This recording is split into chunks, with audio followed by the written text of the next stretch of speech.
Hello everyone, it's Carla from Casey Creates. Thanks for stopping by. I've been having a little leisure time and well, in the beginning it was a lot of sorting and kind of trying to downsize and consolidate a little bit with my crafting things. But I got stuck on looking at some of the books that I've been purchasing for crafting. And so I've been enjoying just thumbing through these, so I thought I'd love it if you'd like to thumb through with me. If you're, a crafter that uses a lot of book pages and botanical prints and things, then you've probably seen a lot of these books, but I have recently added a few to my collection, and so I thought I would show you what I've picked up. And then I'm going to show you the ones that I'm probably going to just wean out of my collection because I'm probably not going to use them. And that was the whole purpose of me doing this sort through. But recently, when I was going online getting the wrapping paper books that I did a video on, I was coming across some other books that I thought would be great to add to my collection. One of them was this one, and it's been a little tricky because when I go on the Thrift Books website, they don't often let you see inside, and so then I try to YouTube them and see what's inside or Google image them, so I don't always get a good idea. And then to my fault, I often don't read the description as much as I should. But so this one ended up not being exactly what I wanted, but it's called Borders and Frames. They're very vintage Victorian themed, and so it says artwork for scrapbooks and fabric transfer crafts. I think this is an older book, but it's printed on the kind of weathered looking pages, and they're all one-sided so that you can transfer them. So it is okay to copy these and use them in your crafting, and they do give you ideas. And this was a used book, so see if I can get it in frame for you a little bit better. So it just gives you ideas on how to use the frames, and it does show how if you put them on iron-on transfers, you can make beautiful embellishments. And they're all just kind of sketches and drawings. And so, like I said, many of these I haven't really thumbed through yet. I think my camera must be crooked because I can't seem to get it in frame straight, but I hope you can see it. It came with, it says bonus CD inside, and because it's used, I was happy to find that it was in there. It's in my computer right now. But it's basically just all of these images, and you can download them and print them out. So I'm not sure I have the design, well, I have the design ideas, but just not the patience to really map all this out and put it together onto fabric. Or I will probably just use these to cut and make tags. But I probably won't take the time to print them. But there's so many, I'll hold on to it for a while. But like I said, I got this one from Thrift Books. It was fairly inexpensive. I'm not going to be able to remember exactly how much everything was. Let's see, these are already tags for you right here. But I know it was under $10. So I felt like that was a pretty good deal because it's a really thick book. So it's evening, coming upon evening, and I can always feel a little bit of dread when I notice that the days are getting shorter, and they are definitely getting shorter. So it's got a different kind of lighting again, but this room just doesn't have the best lighting anyway, so I do apologize if you can't see very well. I do love this one. It'd be pretty with an image inside, or maybe as a journal cover. And I like these. These are really fancy. So these are just, if you hear anything in the background, I'm watching some of my YouTube friends while I chat with you. But I'm going to just stop it for now, because the next one, she usually plays music through the whole video, and it's sort of, it'd be a little conflicting. So I'm just enjoying looking through these books.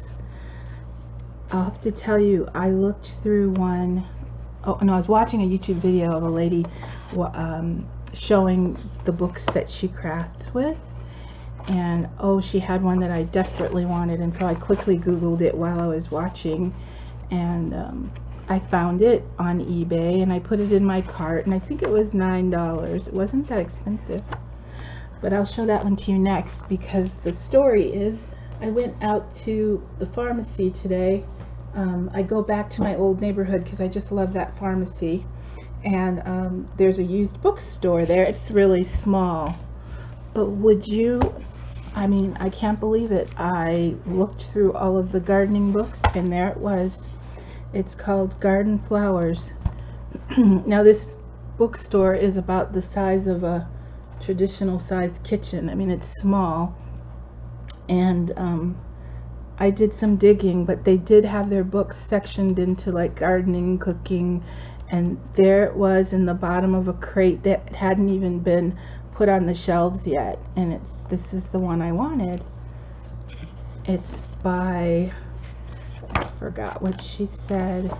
Yeah, Galahad Books, and it's absolutely gorgeous. It's probably, of all my botanical books, the one I think is the prettiest so far. So I'll thumb through it for you if you'd like to see. I'm going to see if I can get a better angle on this. There. Maybe that'll be better. And I'll tip it. I'm trying to get that glare off. It's called Garden Flowers. Oh, I don't know if I can read it upside down very well, but you can see it. Text by Matthias Herman. And just the most delightful images. It's a beautiful pansy. And I also like that, from what I've already seen of it, there's smaller images and larger images. So you can take your choice as to which ones you'd like to cut out. And I know everybody says this, and you're probably tired of hearing it, but because of copyright laws, we aren't able to scan or copy these. So I just say that as a disclaimer to let you know that they have to be cut out and used in your journaling. And so that's why I like that some of them are larger. And then if you can see, some of them are smaller, so you could make beautiful tags. And it is a bit shiny, but it's not like magazine shiny paper. And some are drawings, and most are paintings. And I don't know if any of them are photographic, but oh, I thought that was my dog coming in. He doesn't knock. He just kind of has a way of busting the door open. Let's see, I think I'm missing a page here. Look at that, Snapdragon. It's gorgeous. Let's see, did I bring my measuring tape in? I did. I can tell you what size this book is. 8 by 10. So look at this. I just thought of it. This would frame really well the pictures that are the larger ones. So this is a Columbine. So I'm learning about flowers more by enjoying these botanical books. I never heard of a cuckoo pint? Cuckoo pint? Can you see that? That's what it says it is anyway. But if you like botanicals and garden flowers, you'll love this. This is an aster. I don't know if an aster is the same as a Gerber daisy. I like them though. I think they're really pretty. Oh, these are beautiful. It's a begonia elephant's ear. Begonia elephant's ear. That is so pretty. So these are like frameable, and the paper is really nice and sturdy. There's a marsh marigold, it says. Ooh, these are pretty. They're called bellflowers. Wallflowers. And they do tell you about each flower. Chrysanthemum, beautiful. They're just so vivid, but they're not so bold that they're like jumping off the page at you. They're a little subtle, which makes it, to me, a little more vintage looking. And I like that. Crocus. And there was a bookmark in there already. This was a gift to somebody. I don't know if the bookmark was the gift or the book was the gift, but anyway. This is a Cyclamen. I think that's how you say it. Dahlia. I knew a girl named Dahlia. I think that's a really pretty name. And this is called a pink Geranium. I don't even know how to say that, but I thought this was a carnation. But here it says it's a pink. And then this one says it's a foxglove. And this one is more of a drawing. Let's see. And a spurge. And again, you can see the smaller image and then the larger. I see these a lot in the what is it, gladiolus in the bouquets that you can purchase, you know, like in the grocery stores, like as a filler flower. Heliotrope, oh, I'm not saying that right, probably. Let's see, there we go. And some type of violet, dame's violet, and then another one that I'm not, hellebore.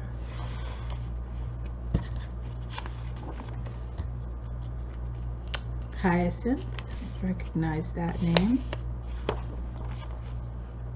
Oh, morning glories. I do love morning glories because they do greet you in the mornings. When the weather cools off, I go for walks in the morning, and it's just so nice to see the morning glories.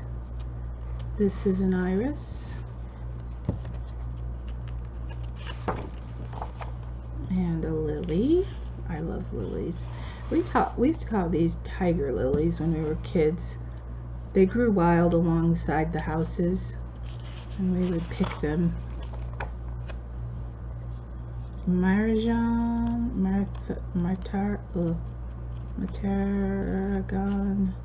I'm reading upside down, so it doesn't help if I can't figure it out anyway.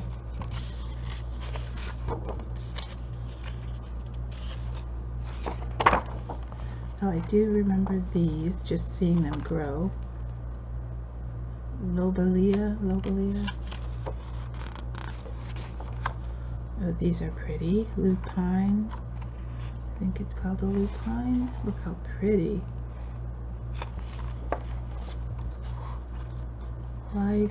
License Campion, I think is what it's called.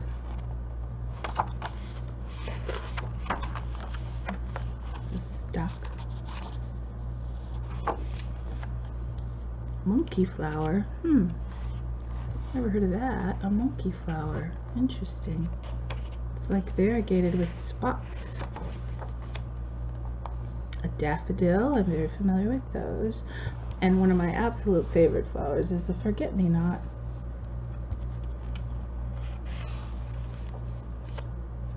The tobacco flower.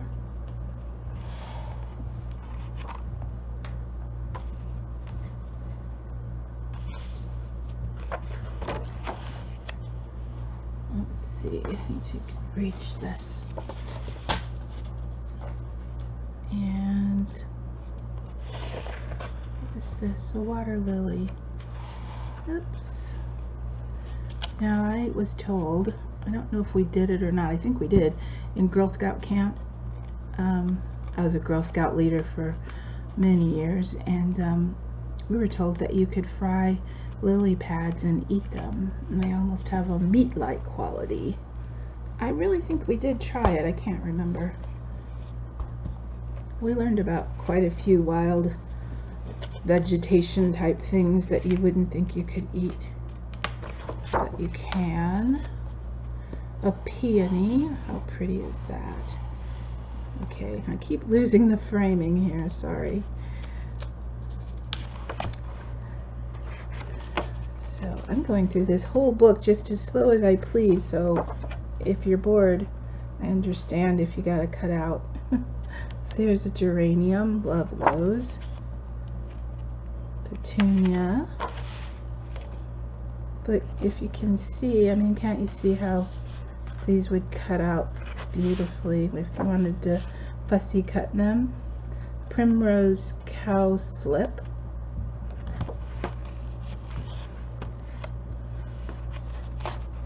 Pesque. Anemone pesque flower. I don't know how to say that. Buttercup crowfoot. Ooh, that's very different. Oh, it's a sage. It's the sage leaf when it's flowering, I guess. The sage herb. I'll have to go back and read. I can't pronounce that. I probably could, but I don't want to try it upside down. Woundwort. Not a very pleasant name.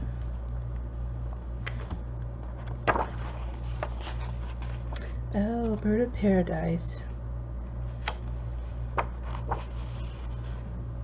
Nasturtium. I don't know how to say that, but it is beautiful. And the tulip. Love tulips. It's one of my favorites.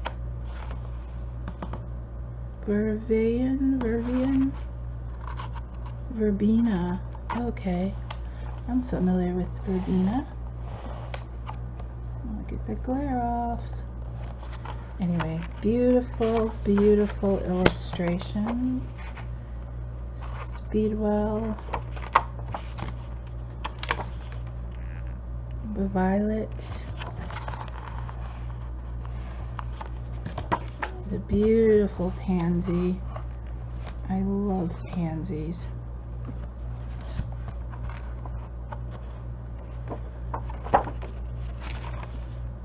Oh, what is this? I've never seen this before. Look how beautiful. Adam's needle bear grass. That is pretty. And then the youth and old age zinnia. Z-I-N-N-I-A, zinnia? Yeah, zinnia. I've seen those in the garden store. And then this is just a beautiful ending image of the book. So this one's called Garden Flowers, and there is another one called Wildflowers, but I'm happiest with this one. So should we look at one more, and then I'll do a second video because I have a feeling this is gonna get really long. Well, let's thumb through this one really quick because this one ended up not being exactly what I thought it would be. It's the Victorian decoupage flowers, and then in small print here it says beautifully illustrated practical book containing 10 step-by-step projects. So I ended up buying a book that's teaching you basically how to decoupage, and not that I know everything, but I already know how to decoupage, so for the most part I'll just use it for the pretty Victorian images that are just in the front of the book, but I won't need it for the step-by-step processes, because it's showing you the pots and boxes that you can decoupage on. It's showing you the different products you can buy, materials you can use, and then some of the finished results after you've decoupaged. There is a section on the crackle paint, which I do like, and it's just showing the projects inside. Like it said, 10 projects. I guess they'd be okay for ideas, but I don't really like decoupage on like furniture or anything, even though I do think there are some beautifully decoupage pieces of furniture. There's on a vase. So anyway, I do like to use some of the pretty cover pages to collage on as like just a piece of decorative paper. But these first few pages you can fussy cut and use them on tags or things like that, so that's probably what I'll do. So the book it really was a little more expensive than I wanted, and then when I got it I realized there's only about 6 or 8 pages that I'll actually craft with out of this book. But if you want to visit with me more, I'm going to make a second video. I've got the Country Flowers of Victorian Lady, the card collector, and then the actual book. And then many of you have probably already seen the Botanist sticker anthology, and then I have the Victorian flower album, and a few more. So I'll start a second video so that it won't be too terribly long. I'll see you in a little bit.